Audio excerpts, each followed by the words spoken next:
通勤通学中の皆様おはようございます。ブクタの世界自陣ニュースの時間です。さあ本日はですね、最新映画スーパーガールからの話題になります。いよいよ本日、日本でもこのスーパーガールが公開になります。で、現在ですね、批評家からのレビューが出てまいりまして、皆さん気になるでしょ？ロッテントマトのスコアもね、出ましたよ。で、あれからもですね、主演女優の様々な発言で、場外乱闘も止まっておりませんで、興行収入予測でも、その先行き、かなり危ぶまれている状態と言われているようです。本日は一体何が起きているのか、詳しく見ていきたいと思います。この番組は、海外のホットな時事ニュースをお届けします。通勤通学のともにちょうどいいチャンネルとなっていますので、ぜひチャンネル登録お願いします。さあ、それでは本題です。こちらね、見えておりますが、スーパーガール皆さん、本日公開ですよ。早速今日、仕事終わりに見に行かれるという方も多いかもしれません。フクタはね、今週末なんとか見たいと思ってるんですが、仕事と台風次第ですかね。これどうなるんでしょうか。なるべくね、早く見たいと思っているんですが、皆さん今週末行かれますか？で、このスーパーガールなんですが、批評家のレビューが解禁になっておりまして、ロッテントマトのスコアも出ました。で、以前ね、こちらの動画で見ましたが、この主演女優の発言でね、様々な場外乱闘があるんですよ。で、これね、現在もまだ続いています。新たな発言で、どんどん燃えてしまってるような状態なんですね。で、これ以外にもですね、興行収入予測にまつわる、様々な誤読なんかもね、拡散されてるような状態で、おそらく週明けに、スーパーガールの初週末の興行収入の結果、お伝えすることになるんじゃないかなと思っているんですが、そこでまとめてやってしまうと、尺が長くなりすぎる可能性があるので、本日はここでね、一旦アップデートしておきたいと思います。こちらですね、主演のミリオールコック。これは前回の動画に引き続いたお話になりますが、現在、当然なんですが、マーケティングの一環として、様々なインタビューというのを受けているんですね。で、この中で、この方ね、かなり奔放な性格なのかもしれません。いろんなことを口走ってしまうため、主に保守層からの反発にあっていると、こういったわけなんですね。で、このスーパーガールですね、公開時期が今月、つまりこれ、プライド月間なんですね。なので、そういった質問というのをたくさん受けるんですよ。これはこれでね、ちょっと気の毒な気もしますが、これによりまたね、ネットで叩かれてしまっているという状況が続いています。まずはね、こちらになるんですが、これすごいですよ。このバカのせいで、スーパーガールは少なくとも1000万から2000万ドル分の興行収入を失った可能性がある。ということで、ここではね、どんなやりとりがあったかと言いますと、まずはね、このインタビュアーから、もういきなり聞かれるんですよ。このスーパーガールのクイア性についてどう思うのか。そしてそこを掘り下げて演技をしたのか、このような質問を受けるんですね。で、自分はそんなことはなかったと言っているんですが、もうほんとね、このインタビューの最後ですよ。多分彼女は、つまりスーパーガールですね。は、どっちもいけるんじゃないのと言うんですよ。するとね、リプランはこうなりますよ。彼女は白雪姫のアプローチを取るつもりなのか。ということで、ここでね、大使と並べられてしまうと。で、この下もすごいですよ。ここですね。はい。で、この下もそうですね。はい。このような形で、これらのインタビューからね、白雪姫のバイブスを感じてしまっていると、こういった状態になっちゃってるんですね。で、それはね、この見出しからもよくわかるんじゃないかなと思います。これ、煽りやバラエティですね。皆さんこれ、よく聞いてくださいね。このチャンネルご覧になってくださってる皆さんだったら、バラエティの思惑、見抜けるんじゃないかなと思います。ミリオールコック、スーパーガールのクリアな解釈を歓迎、恋愛中心ではない物語を、モダンな女性の素晴らしい表現と語る。ということで、わかります？彼女のインタビューからね、このバラエティ何を見出しにしてるのかという話ですよ。クリアな解釈を歓迎。恋愛中心ではないストーリーライン。モダンな女性と。つまりこのバラエティというのは、このミリオルコックをゼグラ枠に持っていきたいわけですよ。だから煽り続けてるんですね。で、そのインタビューというのがね、こちらになりまして、ここでもね、結局このインタビュアーに LGBT コミュニティからこのキャラクターに共感できたっていう声届いてますかと、こういった質問をされてるんですね。それに答えてるんですよ。いきなり自分から LGBT コミュニティがとか、スーパーガールはクイアでとか、そんな話をしてるんじゃないんですね。今月がプライド月間なものですから、こういった質問をたくさん受けておりまして、で、この見出しですよ。これはね、ちょっとさすがにひどいなと思いましたね。いや、お前がした質問じゃんって話なんで。なので現在ね、ネットでは、なんでね、DC がこういうのをちゃんと管理してあげないんだと、このように言ってる人も結構見かけますね。で、そんな中ね、大変話題になってるのがこちらですよ。これね、ジョー・ルストといって、非常に紛らわしい名前をしておりますが、ルスト兄弟のジョー・ルストじゃないですよ。これ同姓同名なんですね。ホラー映画の監督です。このすっとこどっこいがですね、こんなポストをするんですよ。すべての男性を代表して、ミリオールコックに謝りたい。僕ら男性という性別が、彼女に対して本当に最悪だったことを、この映画で君は最高みたいだね。公開が待ちきれないよ。ということで、なんとですね、このジョー・ルスト、全世界の男性代表になりました。ド直球の主語でかすぎっていうね。これで男性を代表してミリオールコックに謝罪したと。男性諸君、このような男になってはいけません。この映画を忘れていたことについて謝罪するつもりはありません。男性フェミニストが男性に説教し始めたら、その映画は大ヒットする前触れだっていうことがわかる。この方 YouTuber の方ですね。こんな投稿を読まされることになった X の皆さんに謝罪します。それから契約上、これにいいねを押さなきゃいけないボットたちにも謝罪します。ということで、このようにね、現在場外乱闘も止まらないというような状況になってしまってるんですね。で、あれからですね、興行収入予測というのがアップデートされました。こちらですね。ボックスオフィス、スーパーガールは初週5000万ドル、ジャッカスは1000万ドルを目指すも、どちらもトイストーリー5を首位から引き下ろすことはできないだろう。前回のね、初期の予測では4700万ドルから6500万ドル程度と、このレンジだと言われていたと思いますが、現在ね、これ下方修正されておりまして、4700万ドルから5000万ドル、このようになっています。要するに、万が一この上限いっぱいの興行成績が出たとしても、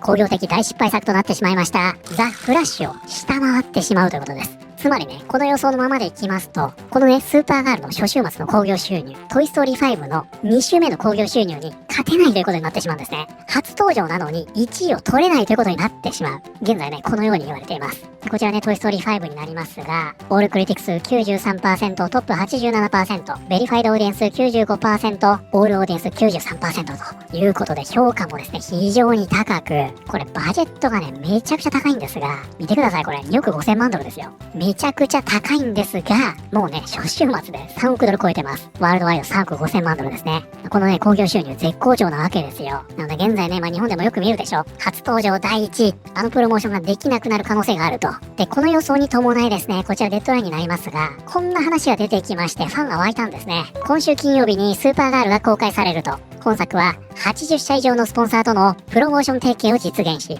1億ドル超相当のメディア露出価値を生み出すという点で、ワーナー DC スタジオ史上最大規模の作品となる。ということで、この記事を受けまして、このスーパーガールを擁護したい人たちですね。これが、このスーパーガールが失敗すると言い張っている人たちに対して、この記事を引用してね、ほら見てみろ。スーパーガールはもう1億ドルね、何もせずとも稼いでるんだ。このように言っているんですね。なんですが、これね、大きな誤解です。日本でもね、結構これ言ってる方いらっしゃるんで、ぜひね、この機会に理解しておいてほしいんですが、このね、プロモーションバリュー、プロモーション価値というのは、そこにね、金銭動いてないんですね。ワーナー側がね、スーパーガールを使って、例えばコラボ商品出していいよとか、そういった許可を出すというだけです。なので、スポンサー側からね、1億ドルを超えるマーケティング費用をもらったという話ではないということです。これ全然違う話なんで、これ毎回ね、こういった記事出るんですが、その度にこれ誤解されて、これがマーケティング費用の足しになるとか、そういう気分点が下がる。このように主張する人がいるんですが、これ全然違う話なんでね、ワーナーがこの作品にかけるマーケティング費用というのは何も変わりません。でね、いい機会なんでついでにこちらもご説明しておきますが、このね、スーパーガールのバージェット、現在ね、1億7500万ドル前後と言われてますよね。で、これ、デッドラインに書かれておりまして、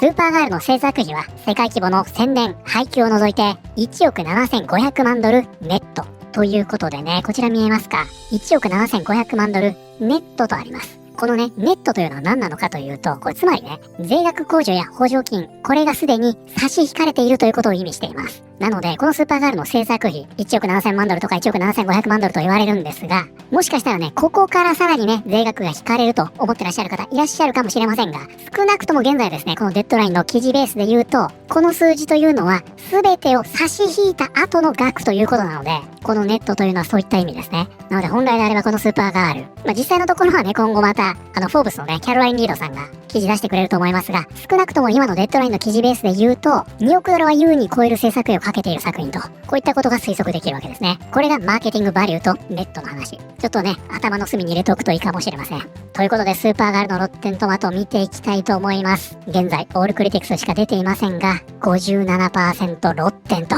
こういった状況になっています。批評家は気に入らないようですね。最近のね、流れから言いますと、批評家が酷評するのはいいことだと、こういったのってあると思うんですが、結局それってね、作品によるんですよね。例えばね、こちらスーパーマンになりますが、これ批評家、普通に高評価なんですよ。オールクリティクス 83%、トップ 72%、ベリファイドオーディエンス 90%、オールオーディエンス 84% と、すべてフレッシュとなっているので、同じ系譜にいるはずの、このスーパーガール、なんでロッテンなのって話になっちゃうんですよね。だから、もしこれで、オーディエンスの方がついてこないということになってしまうと、もしかしたらね、やっぱり下方修正された興行収入の予測、当たってしまうかもしれませんね。なので、このオーディエンス表、間もなく出てくると思いますが、これが跳ねるのかどうか、ちょっと注目しておくといいかもしれません。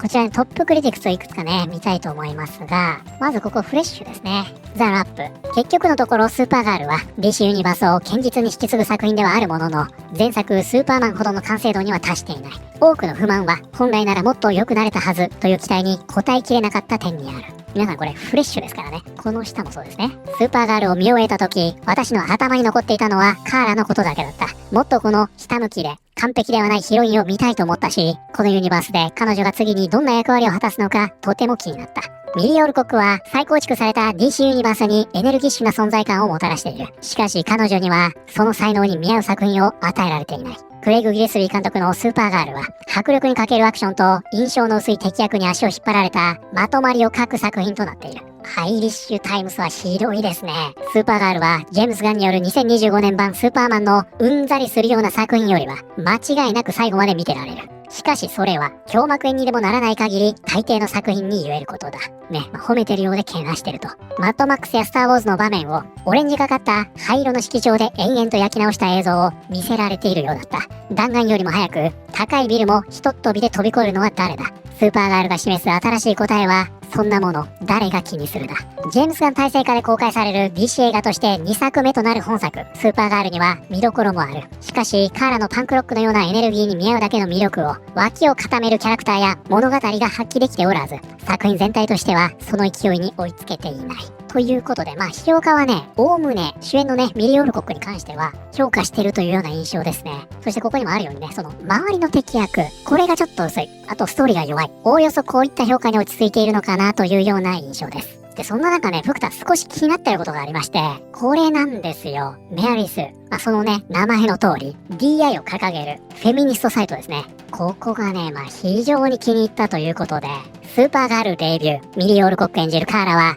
力強く、それでいて完璧ではない魅力を放つ初の単独主演作。ということで、大体ね、このメアリスーというのは、一般の票と逆行する傾向があるので、ちょっとこれは怖いなと、個人的には思いましたね。で、この一方、こちら、煽りやバラエティもまさかのですよ。大酷評をしています。スーパーガールレビュー、ミリオールコックは存在感を放つが、ディストピアを舞台にしたこのスーパーヒーロー映画は、あまりにも平坦で、とてつもないひどい出来だと。ここ以前勉強しましたね。トム・レンです。これはもうとにかくめちゃくちゃひどいという意味です。で、ここに、このね、スーパーをつけまして、これはスーパーガールから来てるんでしょうね。そもそもものすごいひどいという意味のこの単語に、超をつけていると。このように大酷評してるんですね。はい、ということで本日はですね、いよいよ本日公開となりますスーパーガール。この批評家の評価と、これに伴う場外乱闘のあれこれを見てまいりました。いかがだったでしょうか。プクタはね、いずれにせよこの作品前から楽しみで、絶対見ると決めてるので、何があろうが見ますが、やっぱりね、すごく気になるのは、みんながね、結構ピリピリしてるんですよね。そこがね、すごくプクタ的には残念だなと思いますね。周りの人たちがいつも喧嘩してるみたいな。わかります？ああやってね、よくわからない映画監督が出てきて、論争を招いたりね。で、メディアはメディアで、そこに乗っかってね、主演女優をいじってみたり、興行収入予測もどんどん下方修正されてね、なんて言うんですか、ネガティブなバイブスに包まれてるんですよ、この映画。なので、願わくば、一般の評価というのが非常に高くてね、ロッテントマトのスコアもすごく高く、興行収入もトーンと跳ねて、この雰囲気というのをね、打ち崩してくれるといいんですが、その結果というのは早々に週明けに出ますので、このあたり注目しておくといいんじゃないかなと思います。あともう一つね、ちょっとこれ作品の内容とは関係ないんですが、現在ね、スーパーガールのポップコーンバケット、これがね、とある映画チェーンから発売されると言われてるんですが、このデザインがですね、あまりにもひどいということで、これについてどう思いますかと、スーパーマンに聞いたんですね。これは好きじゃないね。理解できないし、説明してほしいとも思わないと。いうことで、率直ですね。わかります？この感じですよ。このスーパーガールですね、ポップコーンバケットにすらケチがついているという、最近のね、ポップコーンバケットというのは非常に凝っておりまして、もうマイケル・ジャクソンがまさにそうでしたよね。皆さんそれが欲しくて、即売り切れちゃうなんてことが起きるんですが、このスーパーガール、2026年に、このポップコーンバケットが不評と、なかなか他の映画ができないようなことも達成してしまっておりまして、これほんとね、画像出た瞬間から大不評で、何かに見えてしまうそうなんですね。これ出す映画館さ、デザインしたの誰？私は